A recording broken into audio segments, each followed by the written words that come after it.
Hello friend, welcome to stock research centre. आज हम यहाँ पे बात करने वाले हैं फेडरल बैंक के स्टॉक के बारे में। तो यहाँ पे इस वीडियो में फेडरल बैंक से रिलेटेड यहाँ पे कंप्लीट डिटेल आपको देखने को मिल जाएगी। तो चलिए यहाँ पे स्टार्ट करते हैं। उससे पहले अगर आप हमारे चैनल पे नए बने हैं, प्लीज चैनल को सब्सक्राइब करें, साथ ही जो बेल नोटिफिकेशन है उसको ऑन कर लें। इससे क्या होगा, आपको प्रॉपर नोटिफिकेशन यहाँ पे वीडियो की मिलती रहेगी।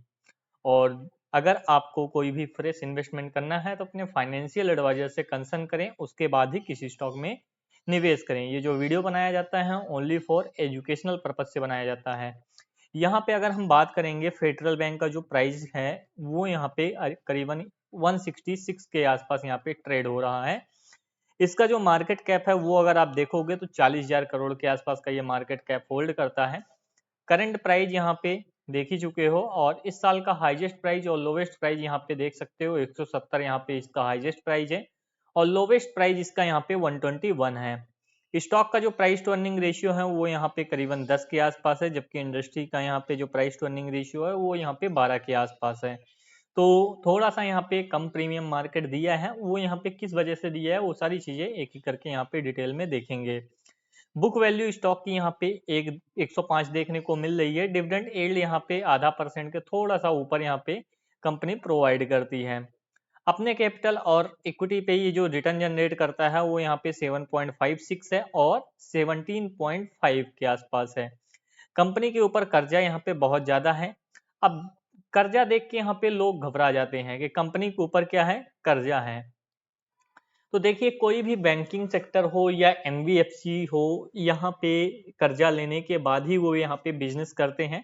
कम रेट पे मतलब जो लोन है कम रेट या कम इंटरेस्ट पे ये लोन लेते हैं, और हाई रेट या जो भी यहाँ पे इनका हाई इंटरेस्ट रेट है उस पे यहाँ पे ये लोन प्रोवाइड करते हैं। तो जो डिफरेंस है इंटरेस्ट के बीच का, वही इनका क्या होता है, मार्जिन होता है। जो यहाँ पे प्रॉफिट होता है वही चीजें यहाँ पे होती हैं। तो यहाँ पे जो फेडरल बैंक के केस में है, जो यहाँ पे कर्जा दिख रहा, डेप्थ दिख रहा, वो यहाँ पे 2,38,000 करोड़ है। तो यहाँ पे घबराना नहीं है कि यहाँ पे कंपनी कर्जे में है तो डूब जाएगी। तो वो चीजें यहाँ पे आपको थोड़ा सा सतर्क होकर देखना पड़ेगा सारी चीजें। अगर हम बात करें यहाँ पे 10 साल के प्राइस टू अर्निंग रेशियो की, तो यहाँ पे 10 साल का median price to earning ratio कितना निकल के आता है फेडरल बैंक का, 11.2, और अभी यहाँ पे 10.4 के आसपास है। तो करीबन यहाँ पे अभी 1 पॉइंट यानी 10% का यहाँ पे प्राइस टू अर्निंग रेशियो में इजाफा हो सकता है। यानी प्राइस टू अर्निंग रेशियो यानी इस पे भी यहाँ पे प्राइस पे भी इजाफा पॉसिबिलिटी यहाँ पे है कि गैप जो है 10% का अभी यहाँ पे बचा हुआ है। अगर सिमिलर रेशियो में यहाँ पे जो प्रॉफिटेबिलिटी है वो कंपनी शो करती है तो, क्योंकि यहाँ पे अर्निंग भी यहाँ पे बहुत जरूरी है। अगर अर्निंग कांस्टेंट है तो यहाँ पे प्राइस में इंक्रीज हो सकता है। अगर अर्निंग कम हो रही है तो पी रेशियो ऑलरेडी यहाँ पे बढ़ ही जाता है। तो वो सारी चीजें यहाँ पे देखना पड़ेगा आपको। यहाँ पे अगर प्राइस की बात करें, 10 साल के हाईएस्ट एवर प्राइस के आसपास पहुंच गया है। तो ये चीजें भी यहाँ पे फेडरल बैंक के स्टॉक में देखने को मिल रही है। जहां पे ये स्टॉक कोविड के टाइम जब गिरा था यहाँ पे, तो करीबन 37 रुपए तक चला गया था। वहां से अच्छी खासी रिकवरी इस स्टॉक में देखने को मिली है। तो यहाँ पे पीयर्स में देख सकते हैं, बड़े बड़े जो बैंक हैं वो यहाँ पे आपको देखने को मिलेंगे। सेक्टर के जो दिग्गज बैंक हैं, तो वो चीज यहाँ पे देखने को मिलेगी। हमको क्या देखना है, हमको रिजल्ट देखना है। रिजल्ट अगर अच्छे हैं तो कोई दिक्कत नहीं है, रिजल्ट अगर खराब है तो बहुत सारी ही दिक्कत है, चाहे सेक्टर में कोई भी हो। रेवेन्यू अगर हम बात करें, revenue from operation last quarter में यहाँ पे कंपनी का जो देखने को मिला था दिसंबर क्वार्टर में, वो 6,085 करोड़। तो रेवेन्यू में यहाँ पे जंप देखने को मिला है। अभी यहाँ पे 6,339 करोड़ के आसपास आया था, और लास्ट ईयर के सेम क्वार्टर में अगर आप देखोगे तो रेवेन्यू जो था यहाँ पे 5,052 करोड़ था। तो बिजनेस जो है कंपनी का वो यहाँ पे इंक्रीज हुआ है। तो ये चीजें यहाँ पे फेडरल बैंक के केस में अच्छी हैं। अब यहाँ पे जो मार्जिन है, ऑपरेटिंग प्रॉफिट है या फाइनेंशियल प्रॉफिट, वो कंपनी कितना बचा पाती है वो भी यहाँ पे डिपेंड करता है। तो फाइनेंशियल जो प्रॉफिट है वो यहाँ पे 486 करोड़ आया है, जबकि लास्ट क्वार्टर 511 करोड़ था, और लास्ट ईयर के सेम क्वार्टर में 500 करोड़। तो यहाँ पे ऑपरेटिंग प्रॉफिट बहुत ज्यादा नहीं होता, बहुत ज्यादा डिफरेंस नहीं होता है। और अगर यहाँ पे इनकम इसकी डाउन हुई तब फिर यहाँ पे प्रॉब्लम है। जो अदर इनकम जो ये इंटरेस्ट गेन करते हैं वो अगर यहाँ पे डाउन हुआ तो यहाँ पे दिक्कत है। तो अगर लास्ट क्वार्टर में देखोगे तो 908 करोड़ था और अभी 810 करोड़ के आसपास है। तो ये इम्पैक्ट जरूर करेगा। फाइनेंशियल जो प्रॉफिट है वो इम्पैक्ट उतना ज्यादा नहीं करता, बट ये जो अदर इनकम जो इनका मेन बिजनेस है, जो इंटरेस्ट आता है कंपनी को, वो यहाँ पे कम होता हुआ दिखाई पड़ रहा है quarter on quarter. Year on year देखोगे यहाँ पे 768 करोड़ से यहाँ पे बढ़ा है। तो ईयर ऑन ईयर बढ़ा है, बट यहाँ पे क्वार्टर ऑन क्वार्टर यहाँ पे जो इंटरेस्ट है इनका कम हुआ है। तो ये चीजें यहाँ पे इनके प्रॉफिट बिफोर टैक्स में भी इंपैक्ट डालेंगे। तो ये देख सकते हो प्रॉफिट बिफोर टैक्स भी यहाँ पे कम हो गया है, 1296 करोड़। लास्ट क्वार्टर में यहाँ पे 1420 करोड़ के आसपास था। हम टेक्निकल चार्ट पैटर्न भी यहाँ पे डिस्कस करेंगे, क्या टेक्निकल चार्ट पैटर्न यहाँ पे इंडिकेशन दे रहा है। ऐसा नहीं कि फाइनेंशियल देखना फुल एनालिसिस में यहाँ पे जरूरी होता है। अगर यहाँ पे फाइनेंशियल नहीं देखें, ये जो पॉइंट है हम कवर नहीं किए यहाँ पे, ओनली प्रॉफिट प्रॉफिट शो किए, तो वहां पे आप चीजें समझ नहीं पाओगे। एक एक चीज इसलिए मैं यहाँ पे समझाता हूँ। अगर टैक्स की बात की जाए तो टैक्स यहाँ पे देख सकते हो 25% के आसपास यहाँ पे कंपनी टैक्स पे की है, जो कि यहाँ पे इनका जनरल टैक्स पे आउट है। नेट प्रॉफिट की अगर बात करें तो नेट प्रॉफिट कंपनी का 996 करोड़ के आसपास था, जबकि लास्ट क्वार्टर यहाँ पे 1067 करोड़ के आसपास था, और लास्ट ईयर सेम क्वार्टर में 964 करोड़ के आसपास था। तो यहाँ पे net profit year on year बढ़ा है, ऐसा नहीं कि नहीं बढ़ा है। जैसे अदर इनकम बढ़ा था यहाँ पे ईयर ऑन ईयर, बट जो नेट प्रॉफिट है वो क्वार्टर ऑन क्वार्टर बेसिस पे, और यहाँ पे अदर इनकम में भी क्वार्टर ऑन क्वार्टर बेसिस पे चीजें डिक्लाइन हुई है। तो रिजल्ट यहाँ पे थोड़ा वीक साइड आया है। तो यहाँ पे हो सकता है कि मार्केट पॉजिटिव रिएक्ट करे, है क्योंकि रेवेन्यू बढ़ा है, और हो सकता है कि यहाँ पे जो इनकम आई है, इंटरेस्ट आया है, वो कम आया है लास्ट क्वार्टर से। तो हो सकता है, पॉसिबिलिटी है कि निगेटिव भी रिएक्ट कर सकता है।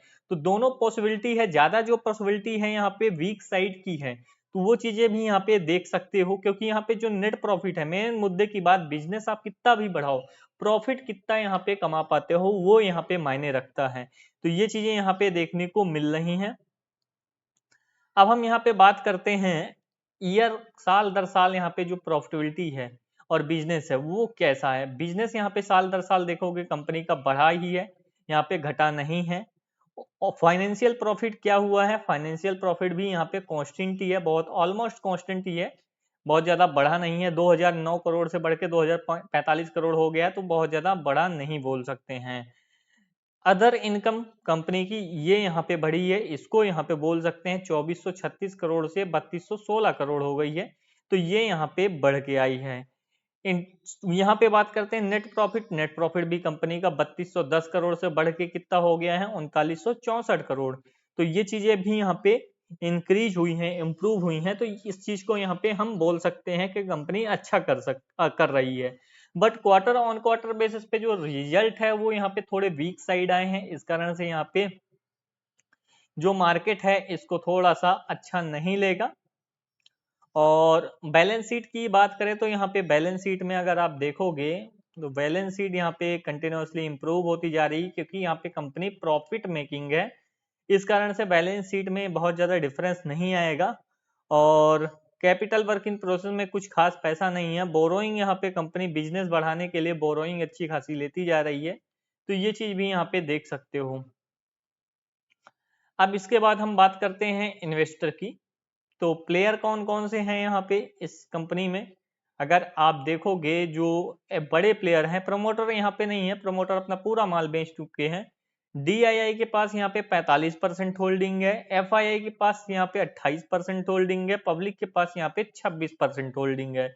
तो मेजोरिटी ऑफ जो होल्डिंग है 75 के आसपास यहाँ पे बड़े प्लेयर एफआईआई डीआईआई के पास है।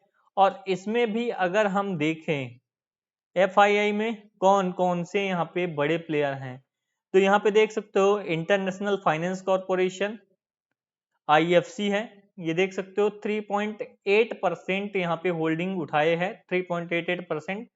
और डीआईआई का भी अगर आप देखना चाहो तो डीआईआई में आपको बहुत सारे देखने को मिल जाएंगे। सबसे पहला यहाँ पे है एचडीएफसी म्यूचुअल फंड, 6.93% यहाँ पे स्टेक उठाए हुए हैं। लाइफ इंश्योरेंस कॉर्पोरेशन एलआईसी, ये भी यहाँ पे 3.3% स्टेक उठाए हुए हैं। बड़े बड़े प्लेयर हैं निप्पॉन लाइफ इंडिया, ये भी 2.62% उठाए हुए हैं। इसके बाद आता है कोटक म्यूचुअल फंड, ये भी 2.43% उठाए हुए हैं। तो डिटेल में अगर आपको देखना है तो डिटेल में देख सकते हो। पब्लिक में होल्डिंग किसके पास है, 1% के ऊपर जिसके पास होगी तो वो यहाँ पे दिखेगा, जो HNI है। यहाँ पे देख सकते हो यूसुफ अली, यहाँ पे ये 3.12% स्टेक उठाए हुए हैं। तो ये सारी चीजें होल्डिंग जो है वो यहाँ पे डिटेल में एक एक करके देख सकते हो। तो मेजोरिटी ऑफ होल्डिंग अगर आप देखोगे, पब्लिक के पास भी 3 और 3, 2, 5, 2, 7% की जो होल्डिंग है पब्लिक की भी बड़े प्लेयर के पास है। यानी ओनली 20% के आसपास माल, 20% से भी कम का माल जो है यहाँ पे वो पब्लिक के पास है। तो स्ट्रॉन्ग हैंड में है यहाँ पे, ऐसा नहीं कि यहाँ पे वीक हैंड में है। 5 साल के चार्ट की अगर बात करें, 5 साल के चार्ट पे अगर आप देखोगे, कंपनी एक तरफा यहाँ पे मूवमेंट दिखाई दे रही है। अगर यहाँ पे देखोगे, एक मिनट, एक ट्रेंड लाइन में काम करता हुआ यहाँ पे कंपनी का स्टॉक दिखाई पड़ रहा है। और अगर ये ट्रेंड लाइन ब्रेक होता है बाय द वे, तब यहाँ पे डाउन साइड यहाँ पे आ सकता है, अन्यथा यहाँ पे डाउन साइड नहीं आ रहा है।